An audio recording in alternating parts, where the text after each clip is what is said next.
আমেরিকার পারমাণবিক অস্ত্রবাহী গাড়িবহর যখন রাস্তায় বের হয় তখন দূর থেকে মনে হতে পারে কোনো ভিআইপি বা রাষ্ট্রপ্রধানের গাড়িবহর যাচ্ছে।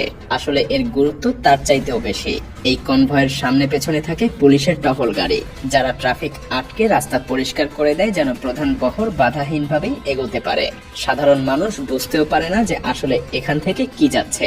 পুলিশের গাড়িগুলোর ঠিক পেছনেই থাকে আসল নিরাপত্তা বহর।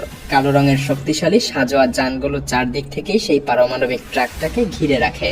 সাধারণত একটা ট্রাকের সঙ্গে প্রায় 5টা সশস্ত্র সাজোয়া গাড়ি থাকে এবং আরো 2টা এগিয়ে গিয়ে 1 কিলোমিটার সামনের রাস্তার পরিস্থিতি নজরদারি করে। এই বিশেষ সাজোয়া গাড়িগুলো দেখতে সাধারণ এসইউভির মতো হলেও বাস্তবে ছোটখাটো ট্যাঙ্কের মতো সুরক্ষিত। এগুলোকে শুধু বুলেট প্রুফ বললে কম বলা হবে, কারণ গাড়ির গায়ে এত মজবুত বর্ম যে সাধারণ বুলেট তো দূরের কথা, ভারী অস্ত্রের আঘাতও এরা সহ্য করতে পারে। প্রতিটা সাজোয়া গাড়িতে থাকে 4 থেকে 6 জন করে সুউচ্চ প্রশিক্ষিত ফেডারেল এজেন্ট, যারা এই গাড়িবহরের নিরাপত্তার দায়িত্বে নিয়োজিত।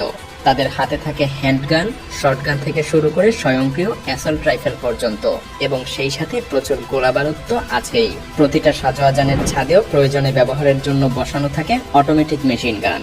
ভাবুন, একটা চলন্ত দুর্গের মতো এই গাড়িগুলো শত্রুর আক্রমণের আশঙ্কায় সারাক্ষণ তটস্থ, প্রস্তুত থাকে মুহূর্তের নোটিশে পাল্টা আঘাত হানতে। এই সাজোয়া যানগুলোর গায়ে জায়গায় জায়গায় ফায়ারিং পোর্ট থাকে, যেখান দিয়ে ভেতরের এজেন্টরা গাড়ি থেকে বের না হয়েও বাইরের লক্ষ্যবস্তুতে গুলি ছুড়তে পারে। ফলে বহর চলাকালীন পথে কোনো সন্দেহজনক আক্রমণ ঘটলে এজেন্টরা মুহূর্তেই ভেতর থেকে গুলি ছুড়ে জবাব দিতে পারে। রাস্তা দিয়ে যাওয়ার সময় তারা চারপাশের প্রতিটা নড়াচড়া তীক্ষ্ণ নজরে পর্যবেক্ষণ করে। সবচেয়ে ছোট অস্বাভাবিক কিছু দেখলেও সেটা দলগত রেডিওতে সবাইকে জানিয়ে সতর্ক করা হয়।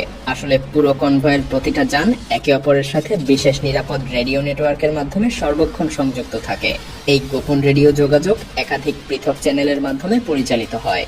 একাধিক চ্যানেল ব্যবহারের উদ্দেশ্য হলো শত্রুপক্ষ যদি একটা ফ্রিকোয়েন্সি জ্যামও করে তবুও যেন অন্য চ্যানেলে বহরের এজেন্টরা পরস্পরের সাথে কথা বলতে পারে এবং সাহায্যের জন্য ডাকতে পারে। উদাহরণ হিসেবে, একটা চ্যানেলে সব সাজোয়া গাড়ি নিজেদের মধ্যে আক্রমণ হলে কি করবে তা সমন্বয় করে, আর একটা চ্যানেলে সামনের দূরবর্তী স্কাউট গাড়িগুলোর পরিস্থিতির আপডেট দেয়া হয়, এবং তৃতীয় একটা চ্যানেলে কেন্দ্রীয় নিরাপত্তা কক্ষের সাথে সবসময় যোগাযোগ রক্ষা করা হয়।